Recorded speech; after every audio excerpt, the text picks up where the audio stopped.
Finally, joining us from Vancouver by Skype and bringing with her a beautiful background view of Vancouver at 7:15 on a Sunday morning is Linda Solomon Wood. Linda Solomon Wood is founder and editor-in-chief of National Observer, an online publication that focuses on climate, environment, and politics. National Observer launched last May. Its audience was 7 million in its first year. Linda previously founded the award-winning Vancouver Observer and served as its editor-in-chief. National Observer has been nominated this spring for 4 national awards by the Canadian Association of Journalists and the Canadian Journalism Foundation. Linda was the recipient last year of a Vancouver Board of Trade Award for Entrepreneurial Innovation. Her presentation today is titled Media Communication, Public Engagement, and Global Change, and begins with a short video, which I'd like to play for you now, and then we'll have Linda Solomon Wood join us.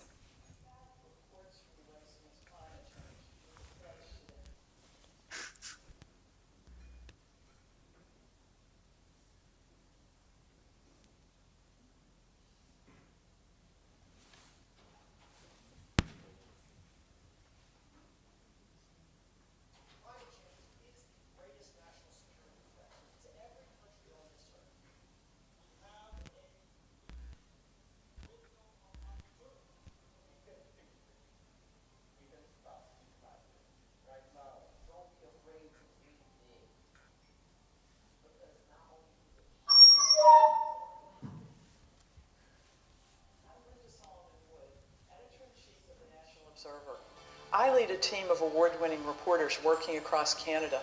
The National Observer is an online outlet that focuses on energy, politics, and the environment, that has run a number of stories exposing the relationship between the oil industry and the media. Journalism is crucial to democracy, but today, big media owners are cutting budgets for news at an alarming rate. And because of this, many unbelievably important stories are going untold. Does the world care enough about climate change? No, the media doesn't pay enough attention. We get distracted by isolated, horrible events. But the largest threat to our future and our kids' future and our grandkids' future is the climate crisis. That is why we at the National Observer are crowdfunding a special report on the race against climate change. With your support, we can afford to do a year of reporting on some of the most urgent stories of our time. There have been strong commitments from leaders. We are the first generation to feel the impact of climate change and the last generation that can do something about it. Our government is making climate change a top priority. But how will they deliver on their promises? We want to see that unequivocal support for pipeline infrastructure. We know solutions exist and that the time is now. Back reports from the race against climate change with a pledge today.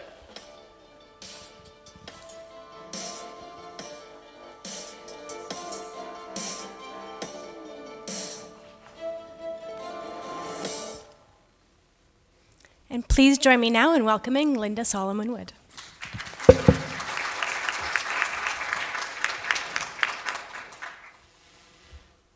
Opportunity to be on this panel. Those were amazing talks that everyone did, and I hope to follow up with all of you. Those are incredible stories that the National Observer needs to be telling.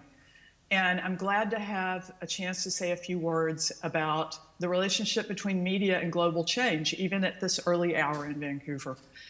I shared this video with you because I think it says more in 2 minutes than I can say in 10 about what we do at National Observer and why.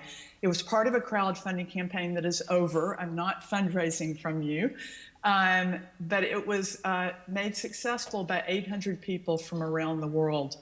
And I think they made it successful and contributed to it because they're asking the same questions. They feel they're urgent questions. How will world leaders make good on their promises about climate change? And they know that having a strong media there to help leaders be accountable is so important. So let me get right to the point. The media is absolutely fundamental to global change, and it's absolutely fundamental in helping the public come to terms with one of the greatest global predicaments, the predicament of climate change Journalism is absolutely fundamental to helping people in countries around the world deal with the ever-present question of what will become of us? What should we do?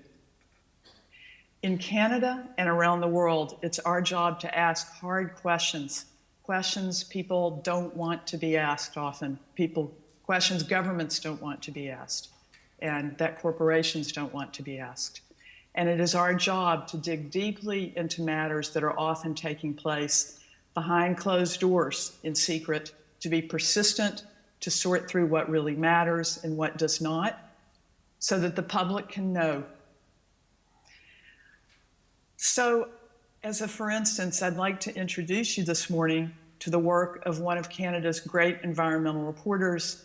Probably many of you know his work already. And he is now the National Observer's managing editor, Mike D'Souza. Since joining the National Observer in January, Mike has examined thousands of pages of documents that he's obtained through Freedom of Information requests. Through days and months of poring over these pages, he's exposed a poorly functioning pipeline regulatory board, the NEB, which is overseeing some poorly functioning pipelines made by companies who are not, I'll let you fill in the blanks there. During the hottest year on the planet, a year which follows other hot years, although apparently not in Toronto. Did I get that it was snowing this morning? I want to tell you about a story of Mike's that we published last January, but that surfaced again this week. Scientists trace cancer-linked pollutant to oil sand stockpiles. Do we have the visuals on the screen?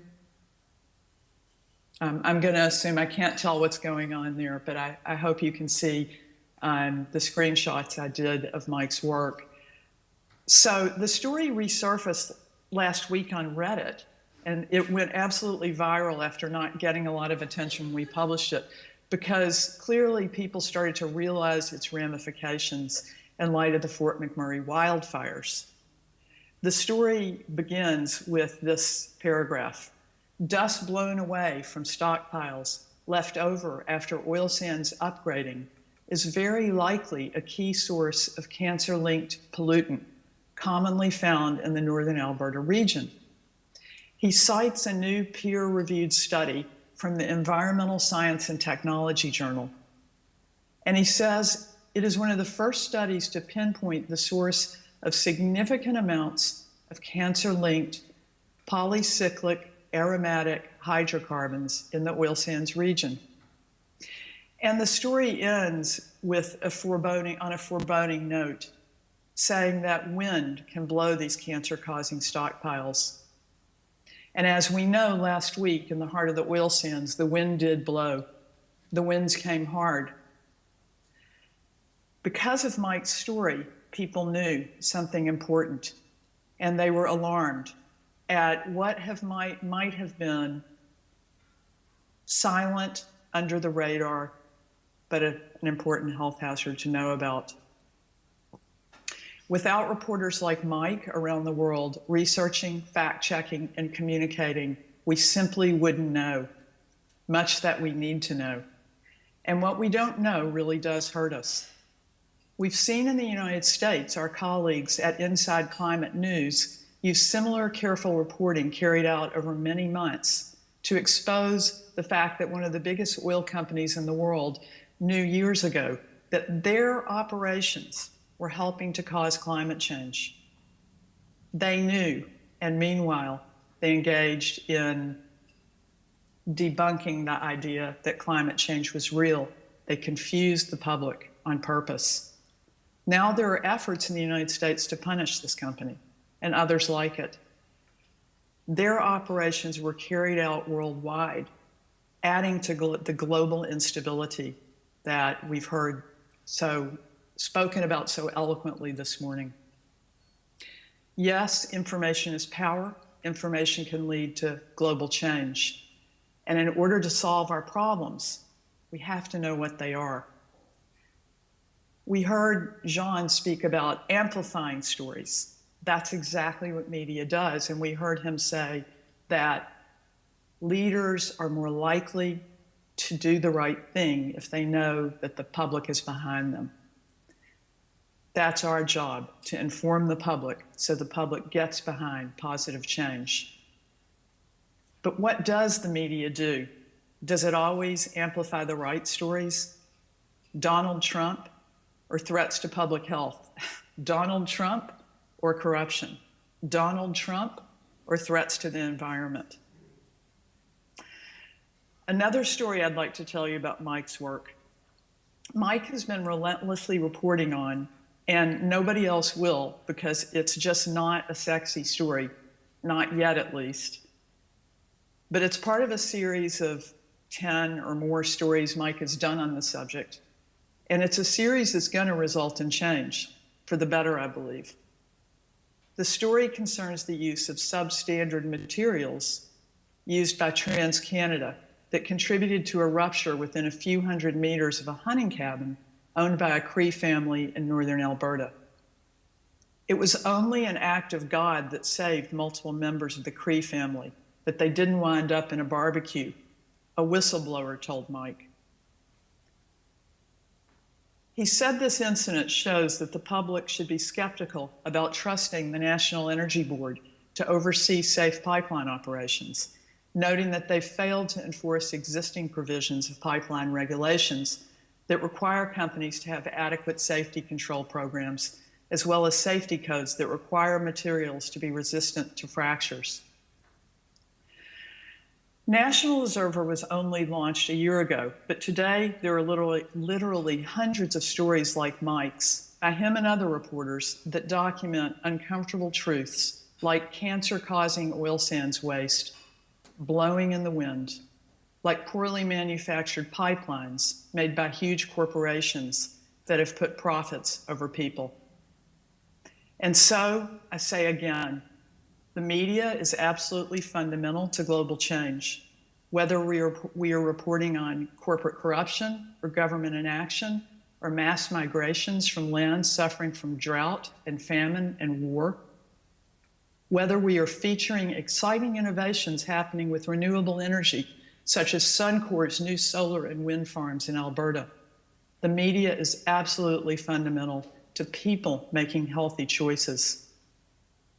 The media provides society with knowledge and facts to come to terms with the predicament of climate change and how we will shift away from fossil fuels, from our addiction to them, from the way they are so intimately woven into our lives, perhaps the root cause of much that ails the world. And journalism will be absolutely fundamental to helping the public deal with that ever-present question that just won't go away, that gets more compelling as time goes on. What will become of us? What should we do? Thank you.